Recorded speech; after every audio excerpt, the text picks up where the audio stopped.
Ukame katika maeneo ya kaskazini mashariki inaendelea kuzorota huku wakazi wakikabiliana na uhaba mkubwa wa chakula na maji.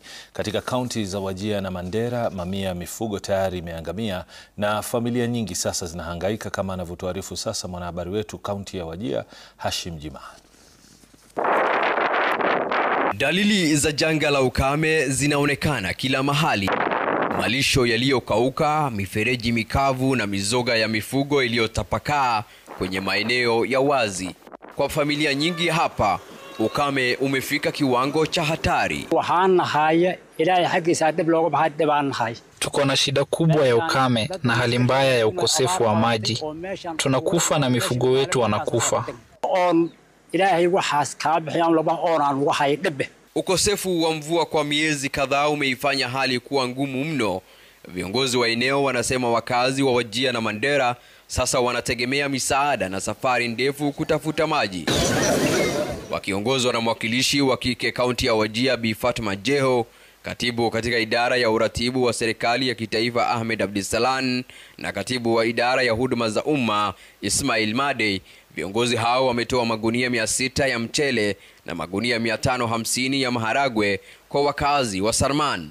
Msaada muhimu kwa familia ambazo zimekuwa zikikosa chakula kwa siku kadhaa. I want to ask His Excellency the President not just to declare this as a national disaster, but to give us focus on this region so that our animals, our women, our people don't die. We are asking for your help. We are asking for all the ministries concerned to give us some help, to give us water.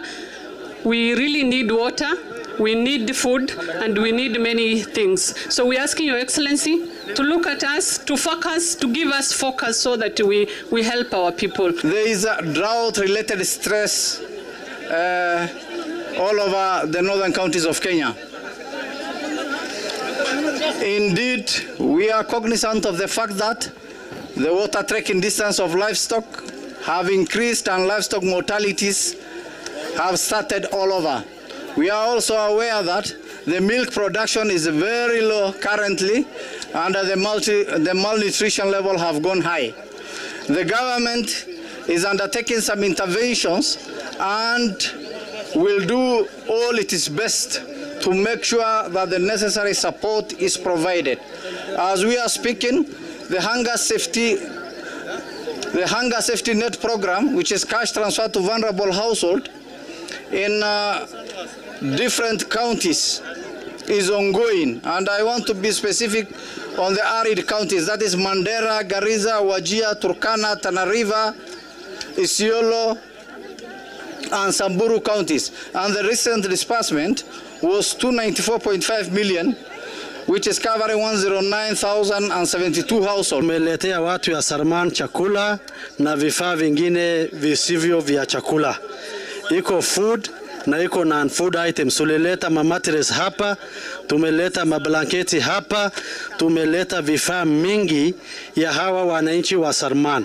Viongozi hao wanaitaka serikali kuu kutangaza ukame huu kuwa janga la kitaifa, wakisema kaunti zilizoathirika zimelemewa na zinahitaji msaada wa haraka ili kuzuia madhara zaidi. Hashim Jimal, runinga ya Citizen kutoka kaunti ya Wajir.